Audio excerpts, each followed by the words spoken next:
ये यदि हम ना करेंगे तो ऐसे व्यक्ति की स्थिति क्या है? नास्ति बुद्धिरयुक्तस्य न चायुक्तस्य भावना न चा भावयतः शान्तिः अशान्तस्य कुतः सुखम्। अयुक्तस्य बुद्धि नास्ति। जिस व्यक्ति का अपने आप पर स्वयं के द्वारा लगाया गया प्रतिबंध नहीं है, जो व्यक्ति सेल्फ डिसिप्लिन नहीं है, उसकी बुद्धि कभी भी स्थिर नहीं होगी।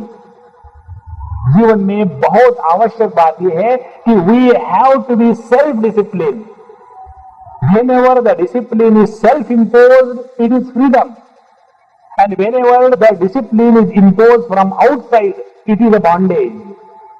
जैसे हम यहाँ आते हैं और आप लोग भी आते हैं, ना तो हमको किसी ने कहा कि यदि आप वहां नहीं जाओगे तो खाना नहीं मिलेगा, ना तो हमको किसी ने ये कहा कि यदि आप वहां प्रवचन देने के लिए जाओगे तो आपको $2 लाख मिले। किसी ने कुछ नहीं कहा, फिर भी हम आते हैं सेल्फ डिसिप्लिन से।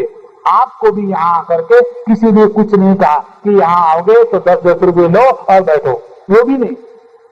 तो आप भी अपने मर्जी से आ रहे हैं और हम भी अपने मर्जी से आ रहे हैं। इसीलिए हमको यहाँ आने के बाद आप पर हम उपकार नहीं कर रहे हैं और आप भी यहाँ आकर के भगवत गीता सुन रहे हैं, तो भगवान कृष्ण पर उपकार नहीं कर रहे। देखो भगवान, याद रखना, सुनी थी। और इसीलिए हम सब आनंद में हैं। तो जीवन का सौंदर्य यही है, अयुक्तस्य बुद्धि नास्ति। जो व्यक्ति सेल्फ डिसिप्लिन नहीं है, उसके जीवन में बुद्धि की स्थिरता नहीं होगी। दूसरी बात, अयुक्तस्य भावना नास्ति। अब बुद्धि नास्ति का तात्पर्य भगवान शंकराचार्य ने ऐसा बताया है कि जिस व्यक्ति के जीवन में सेल्फ डिसिप्लिन नहीं है, श्रवण मनन नहीं किया है, उसको कहते बुद्धि का संवारना। बुद्धि को कैसा संवारना? अपने बारे में, जगत के बारे में, ईश्वर के बारे में ठीक से समझ लेना और समझ को जीवन में उतारने के लिए उसके ऊपर मनन करना। और जब श्रवण मनन पक्का हो जाएगा तब जाकर के भावना, निधिध्यासन, मेडिटेशन होगा। तो अयुक्तस्य भावना अपि नास्ति। जिसने अपने जीवन में सेल्फ कंट्रोल नहीं किया, वो ध्यानाभ्यास भी नहीं कर सकता है। और तीसरी बात, अभावयता न तो शांति ही। और जो व्यक्ति अपने जीवन में शांत रह करके परमात्मा के चरणों में अर्पण करने के लिए रोज नित्य निरंतर ध्यानाभ्यास नहीं करता, उसको कभी भी शांति नहीं प्राप्त होती। जरा ध्यान से सुनना, अपने जीवन में रोज कम से कम 10-15 मिनट ऐसे हो कि उस समय हम किसी के कोई नहीं, उस समय हमारा केवल एक रिश्ता है, हम भगत और हमारे कन्हैया लाल, हमारे इष्ट। इन दोनों के बीच में जगत की कोई भी वस्तु या व्यक्ति या परिस्थिति कम से कम 15 मिनट के लिए न आवे। धीरे धीरे धीरे धीरे, जैसे भगवान की आदत क्या है, उनको उंगली दो तो वो हाथ पकड़ लेते हैं।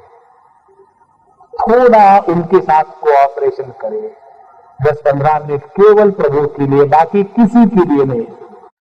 15 मिनट केवल प्रभु के लिए, बाकी किसी के लिए नहीं। तभी जीवन में शांति आएगी। और यदि शांति नहीं होगी तो अशांतस्य कुतः सुखम। जिसके अंतःकरण में शांति नहीं है तो कभी भी सुखी नहीं हो सकता। क्यों? कि शांति और सुख एक ही वस्तु के दो नाम है। उसको वैसा स्वीकार करने की प्रसाद बुद्धि प्राप्त होगी। और प्रसाद बुद्धि कब प्राप्त होगी? ध्यायतो विषयान पुंसः, वहां से लेकर के बुद्धि नाशात् प्रणश्यति। अपने समझ को हमको नष्ट नहीं करना है, अपनी समझ को बनाए रखना है। इतना होने के बाद 66वें श्लोक में भगवान कहते हैं, नास्ति बुद्धिरयुक्तस्य न चायुक्तस्य भावना न चा भावयत शांति अशांतस्य कुतः सुखम्। अयुक्तस्य बुद्धि ही नास्ति। जिस व्यक्ति ने अपने इंद्रियों का संयमन नहीं किया, जिस व्यक्ति का मन अपने नियंत्रण में नहीं है, ऐसे व्यक्ति को बुद्धि नास्ति, उसको समझ कभी आ ही नहीं सकती। ये प्रश्न कई जगह में पूछा जाता है कि स्वामी जी, हम इतने सालों से सत्संग कर रहे हैं लेकिन कुछ नहीं हो रहा। वो कोई शादी है कि शादी के बाद कुछ होता है? ध्यान से सुनना। प्रॉब्लम क्या है कि हमको सब कुछ मालूम है, फिर भी उसको हम अनुभूत नहीं कर सकते। इसका एक कारण है कि हमने अभी अपने पर संयमित जीवन जीने का अभ्यास नहीं लगाया है। जीवन में नियमों का होना अत्यंत आवश्यक है। जीवन में अपने इंद्रियों पर संयमित होना अत्यंत आवश्यक है। कठोपनिषद की श्रुति कहती है, ना विरतो दुश्चरितात्, ना शांतो ना समाहितः, ना शांत मानसो वापि प्रज्ञाने नैनमाप्नुयात्। जब तक के हमारे चरित्र की पवित्रता बनी रहेगी, जब तक हमारे मन, बुद्धि, इंद्रिय हमारे कंट्रोल में आएंगे, तब जाकर के हमको तत्व का दर्शन होने की चांस है, अन्यथा नहीं। इसीलिए अयुक्तस्य बुद्धि ही नास्ति। ये बात हमको समझ में नहीं आती कि हमने इतने सारे सत्संग सुन लिए हैं, इतने सारे महात्माओं का निचोड़ करके काढ़ा बना के पी लिए। एक बार हमको एक फ्रस्ट्रेटेड सत्संगी ने ये प्रश्न पूछा था। अब हम ये नहीं बताएंगे कि अम्मा थी कि पापा थे। फ्रस्ट्रेटेड सत्संगी कौन, दोनों भी हो सकते हैं। उन्होंने हमको प्रश्न पूछा था, स्वामी जी, हम भी बहुत सालों से सत्संग सुन रहे, लेकिन देखते किसी में भी कोई परिवर्तन नहीं। आप भी यही देखते होंगे, तो आपको दुख नहीं होता कि इतने सालों से आप भगवत गीता पर बोल रहे हो लेकिन लोग बदलते नहीं, जैसे कि वैसे अज्ञानी है, तो आपको दुख नहीं होता? हमने कहा, नहीं बाबा, हमको तो बड़ा सुख होता है। क्यों? यदि लोग सुधरेंगे तो हम कहां जाएंगे? देखो, हमारा मार्केट खत्म हो जाएगा। हम तो चाहते हैं लोग अज्ञानी बने रहे, बाबा जियों को बुलाए, 2 टाइम की रोटी मिल ही जाती है। आपको मालूम है डॉक्टरों की क्या प्रार्थना होती है? डॉक्टरों की प्रार्थना होती है, सर्वे भवन्तु रोगिनः। उसी प्रकार से महात्माओं की प्रार्थना होती है, सर्वे भवन्तु अज्ञानिनः। उसी के द्वारा हम अपना सत्संग का सिलसिला चालू कर सकते हैं। देखो, सत्संग जो किया जाता है वो दूसरों को सुधारने के लिए नहीं, अपने को सुधारना है। एक बार एक महात्मा के साथ रहने वाले भगत थे, वृंदावन की बात है, हरि बाबा की, और वो किसी के यहां भागवत की कथा सुनने को जाते थे। 1 बार गए, 2 बार गए, तीसरे बार गए, और जब वापस आए तो गुरु महाराज से कहा कि महाराज, ये जो कथाकार है ना, ये अपने आप को जरा ज्यादा ही समझते हैं। बोले, माने क्या? उन्होंने अपने घर में खूंटियों पर उनको जो जो शालें मिली, जो हार मिले, ऐसे सजा के रखा है लोगों के ऊपर में प्रभाव डालने के लिए। तो उन्होंने कहा, देखो तुम वहां जाते हो तो किस लिए जाते हो? कथा सुनने के लिए जाते हो कि कथा करने के लिए जाते हो? हमारा ध्यान कहां है? यदि हमारा ध्यान तत्व के तरफ होगा तो हमने अपने आप को संवारा है, और यदि हमारा ध्यान दुनिया में होगा तो समझ कभी आ ही नहीं सकती। इसीलिए अयुक्तस्य बुद्धि ही नास्ति। समझ तब आएगी जब ज्ञान को जीवन में उतारने के लिए अपने ऊपर संयमन, नियंत्रण होना चाहिए। ये बात हृदय में पूरी तरह से बैठी हो तब। इसीलिए युक्त पुरुष कौन है? जिसको युक्ति है और जिसने उस युक्ति को अपने व्यक्तित्व में उतारा है। केवल ज्ञान होकर के बात नहीं होती, उस ज्ञान को अनुभूति में परिवर्तित करने के लिए जो साधना है, उस साधना को कहते हैं अपने आप को नियंत्रित रखे, संयमित रखे। तो अयुक्तस्य बुद्धि ही नास्ति, उसकी समझ कभी हो ही नहीं सकती। आगे कहते हैं अयुक्तस्य भावना नास्ति। भावना का तात्पर्य है पहले तो समझदारी की बात, दूसरी भावना की बात है। हमारे रामसुखदास जी महाराज बड़ी सुंदर बात कहते हैं। वो कहते हैं या तो जानो या तो मानो। यदि जानने की क्षमता नहीं है तो मान लो ना। हमने अपने आप को देह के रूप में माना ही तो है, तो उस मानने को यहां भगवान ने भावना कहा है। जिसने अपने आप को नियंत्रित नहीं रखा वो धारणा, ध्यान, समाधि इसका अभ्यास भी नहीं कर सकता। इसीलिए अयुक्तस्य समझ बुद्धि नास्ति, अयुक्तस्य भावना नास्ति। हम जब ध्यान का अभ्यास करते तब क्या करते हैं? हमारी जो इस स्थिति में भावना है उस स्थिति को बदलने के लिए काउंटर भावना करते, उसी को कहते हैं मेडिटेशन। हमारा इस समय की भावना क्या है? देहोस्मि, मैं देह हूं। फिर श्रवण मनन निधिध्यासन के द्वारा क्या भावना कहेंगे? हम ब्रह्म है, अहम ब्रह्मास्मि। तो अहम देहोस्मि इस भावना को नष्ट करने के लिए दूसरी प्रबल ताकत वाली भावना करते हैं कि हम ब्रह्म है। इस ताकत वाली भावना के द्वारा पहली भावना का नाश हो जाता है और फिर अहम ब्रह्मास्मि वृत्ति भी समाप्त हो गई और केवल अपनी अनुभूति मात्र रहती है जो सभी परिच्छेदों से रहित है। ये कब होगा? जब हम युक्त पुरुष होंगे, जब हमारे अपने ऊपर पूर्ण नियंत्रण होगा तब। सो अयुक्तस्य बुद्धि नास्ति, अयुक्तस्य भावना नास्ति। आगे कहते हैं अभावयता न शांति ही। और जिसने अपने जीवन में गलत धारणाओं को हटा करके योग्य धारणाएं नहीं लगाई है उसके जीवन में कभी भी शांति नहीं आ सकती। एक बात हम आपको बताए, 2-4 दिन पहले एक व्यक्ति ने हमको पूछा, और पूछना क्या है? वही समस्या, बीवी ऐसी है, बच्चे ऐसे, सांस ऐसी है, अस्थमा ऐसी है। आपको मालूम है सांस और अस्थमा का डिफरेंस? जो सांस होती है वो सांस है और जो ग्रैंड सांस होती है उसको अस्थमा कहते हैं, बहुत सीरियस होती है।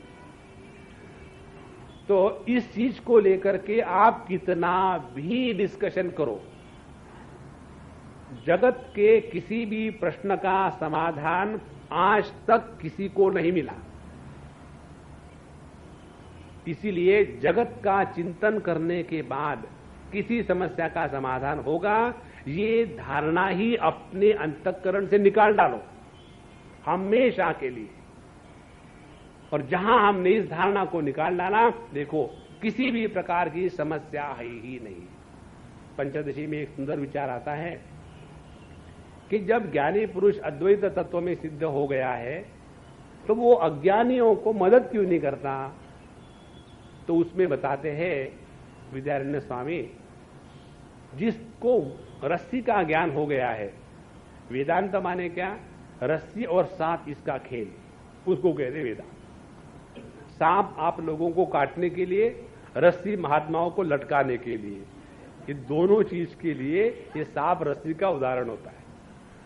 अच्छा, तो वहां प्रश्न आता है कि जब महात्माओं ने, एक व्यक्ति ने, संत ने जान लिया कि वो रस्सी है और बाकी के झगड़ा कर रहे हैं, एक कहता है सांप है, दूसरा कहता है भू छिद्र है, तीसरा कहता है माला है, और इसी को लेकर के झगड़ा कर रहे हैं। और फिर वो महात्मा के पास है कि पूछते हैं, बताइए आप, सांप सत्य है कि माला सत्य है कि भू छिद्र सत्य है? उसको वो महात्मा जी क्या बताएंगे?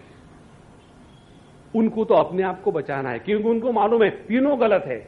यदि एक को गलत कहो तो दूसरे शत्रु बनेंगे, दोनों को गलत कहो तो दोनों शत्रु बनेंगे, और उनको बताएंगे आप सब के सब गलत है तो तीनों आपको मारेंगे। अपने आप को बचाओ। इसीलिए न अयुक्तस्य बुद्धि अस्ति, जब तक कि हमने अपने आप पर संपूर्ण नियंत्रण नहीं किया, कभी भी समझ तत्व के बारे में नहीं होगी। जब तक कि हमने आप पर पूर्ण नियंत्रण नहीं किया, तत्व का चिंतन, निधिध्यासन, ध्यानाभ्यास नहीं होगा। और न अयुक्तस्य न चा भावयत शांति ही, जब तक ये दो साधनाएं हमारे जीवन में नहीं होगी तब तक शांति नहीं आएगी। जगत का चिंतन आज तक किसी को सुख नहीं दे सका। यदि शांति की आवश्यकता है तो शांत तत्व को पकड़ो। देखो, छोटी सी बात है, काम के शांति को, काम के अभाव को शांति कहते हैं, क्रोध के अभाव को शांति कहते हैं, लोभ के अभाव को शांति कहते हैं, मद के अभाव को शांति कहते हैं, मात्सर्य के अभाव को शांति कहते हैं, मोह के अभाव को शांति कहते हैं।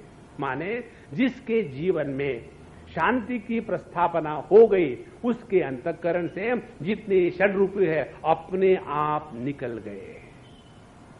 इसीलिए न चा भावयत शांति ही, और सबसे बढ़िया बात, अशांतस्य कुतः सुखम।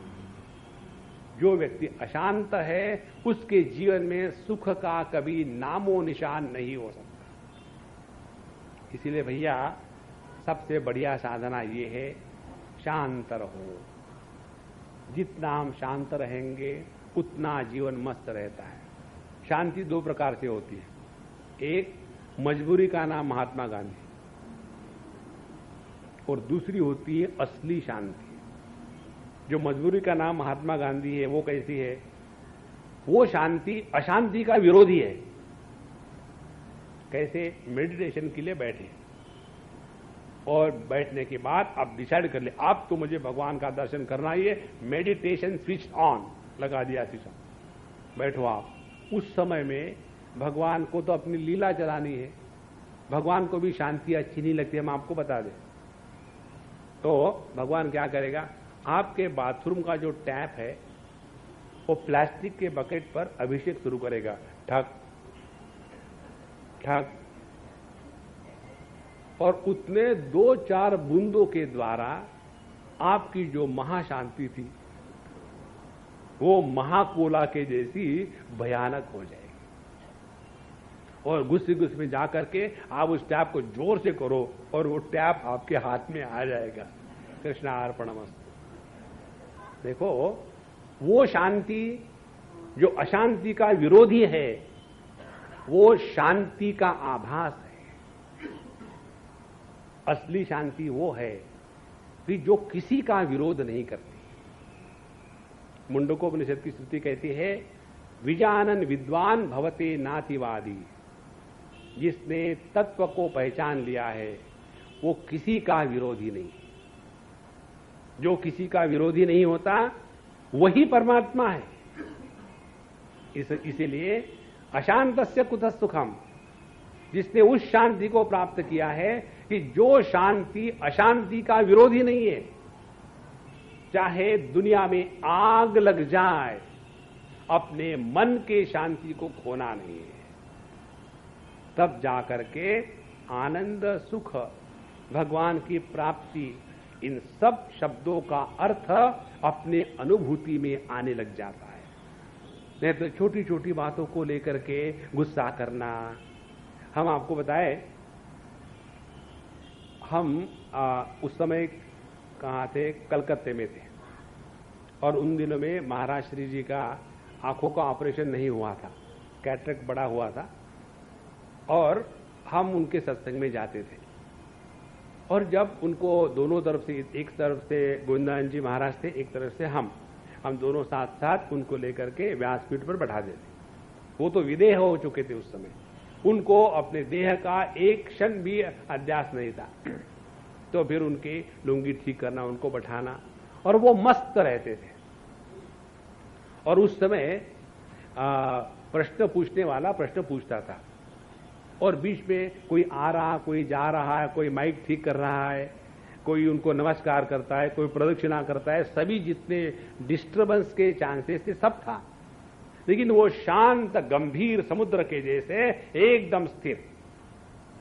और जब वो प्रश्न पूछने वाला पढ़ता था तो उस समय मुझे लगता था कि शायद स्वामी जी को समझ में नहीं आएगा, क्योंकि इतनी गड़बड़ घोटाला हो रहा है, वो प्रश्न पूछने वाला बोले जा रहा है, अब स्वामी जी को कैसे समझ में आएगा, क्योंकि उनसे तो मैं ज्ञानी था ना उस समय। तो उसके बाद मैं देखता था स्वामी जी उसी प्रश्न को फिर से अपने भाषा में दोहराते थे और फिर उसी प्रश्न को इस प्रकार से रखते थे कि प्रश्न पूछने वाले को भी पता नहीं था कि उसका प्रश्न ये था। देखो कितना सुंदरता है। और फिर वो प्रश्न का उत्तर देते थे, और उस समय मुझे हमेशा यही लगता था कि ये कौन सी स्थिति है कि जिसके कारण कोई भी चीज स्वामी जी को डिस्टर्ब नहीं करती, और इस एक वस्तु ने हमारे हृदय में इतना जबरदस्त घर कर लिया। उस दिन से हमने भगवान से यही प्रार्थना करी कि भगवान हमको ये जो आपने महाराज श्री को दान दिया है कि वो कभी गुस्सा नहीं करते, कभी डिस्टर्ब नहीं होते, यही दान प्रभु हमको दे दो। जब आपने कुछ भगवान को मांगा है तो वो आपकी परीक्षा लेंगे, बिना परीक्षा के कोई किसी को देता नहीं। और फिर हम शिमला में गए थे हमारे लेक्चर्स के लिए। वहां का हमारा अनुभव बहुत अप्रतिम, बहुत भीड़ थी और बहुत सट के लोग बैठे हुए थे, और हमारी कोई कथा शायद रामायण की भगवत गीता की चल रही थी, और दरवाजे में से एक बूढ़ी औरत आई, 90 डिग्री का एंगल, उसकी पीठ जो थी सीधी नहीं थी, हाथ में वो लेकर के उसमें फूल थे और उसके बाद फल था, चंदन कुमकुम सब लेकर के सबको लताड़ते लताड़ते हटना बेटा आ गई। और तब हम वहां चुप हो गए। आने के बाद हमको कहते बेटा जरा सर नीचे करना, क्योंकि वो ऊपर उठ करके ऐसा लगा नहीं सकती थी। तो हमने सर नीचे किया, उन्होंने टीका लगा दिया। उसके बाद फिर बैठ गए। अरे चावल तो लगाया ही नहीं, लगा तड़का भी दे दो ना, फिर उन्होंने चावल लगा दिया। उसके बाद उन्होंने, उन दिनों में हमारे सर पर बाल थे, तो फिर उन्होंने नजदीक बुलाया, सर के ऊपर में फूल रख दिया। उसके बाद उन्होंने हमारे भगवत गीता के ऊपर में पेपर वेट के जैसा एप्पल रख दिया। उसके बाद उन्होंने हमारे 3 प्रदक्षिणा करी और हम शांत बैठे रहे। परीक्षा चल रही थी, क्योंकि हमने भगवान से कहा था कि भगवान हमको उद्वेग गुस्सा नहीं आना है, यही हम चाहते, बाकी सब ठीक है। ये सब कुछ हो गया, मन में चल रहा था कि अब क्या करूं। हमने कहा देखो परीक्षा में बैठे हैं, परीक्षा का पूरा टाइम लेना है। और उसके बाद हम आपको बात बताएं, जब वो अम्मा जा रही थी तो उन्होंने हमको आशीर्वाद दिया।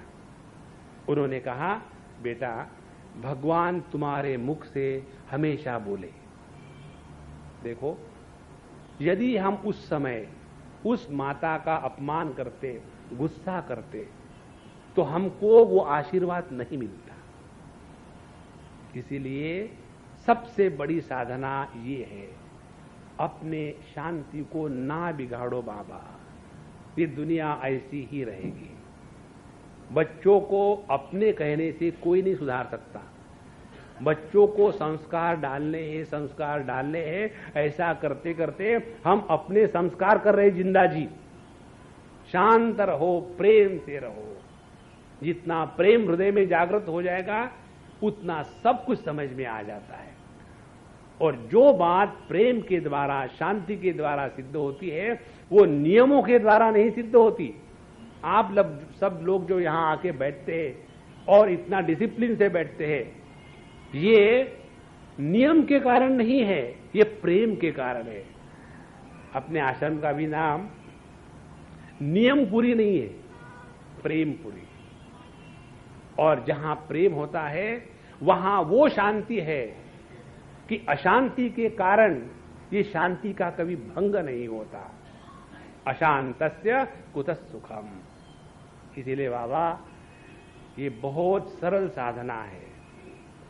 चाहे आप टीवी देखो, चाहे भगवान का नाम लो, चाहे घर में खाना खाओ, चाहे होटलों में खाना खाओ, चाहे मंदिरों में जाओ, चाहे सिनेमा देखने जाओ, हमेशा एक चीज को हमको याद रखना है कि कहीं हमारे मन की शांति भंग तो नहीं हो रही है। और ये जितना हम सतर्कता से करेंगे उतना हमारा अंतःकरण एकदम शांत पवित्र आनंद में रहेगा। इसलिए न चा भावेत शांति ही अशांतस्य कुतः सुखम। इसका अर्थ संत लोग इस प्रकार से भी कहते हैं कि अयुक्तस्य बुद्धि ही नास्ति। जिसने अपने आप को नियंत्रित नहीं किया वो श्रवण भी ठीक से नहीं कर सकेगा, वो मनन भी नहीं कर सकेगा। और भावना का अर्थ है निधिध्यासन। जिसने श्रवण मनन ठीक से नहीं किया वो निधिध्यासन क्या खाक करेगा। और जो निधिध्यासन नहीं कर सकेगा वो अपने शांत तत्व को कैसे पहचानेगा। और जिसने अपने स्वरूप को नहीं पहचाना उसको जीवन में कहां सुख शांति आनंद मिलेगा। इसीलिए ये प्रसंग में भगवान हमको बता रहे हैं कि स्थित प्रज्ञ पुरुष वो है कि जिसकी समझ किसी भी कारण से नष्ट नहीं होती। जहां हमारे मन में विक्षेप आ गए समझ नष्ट हो गए।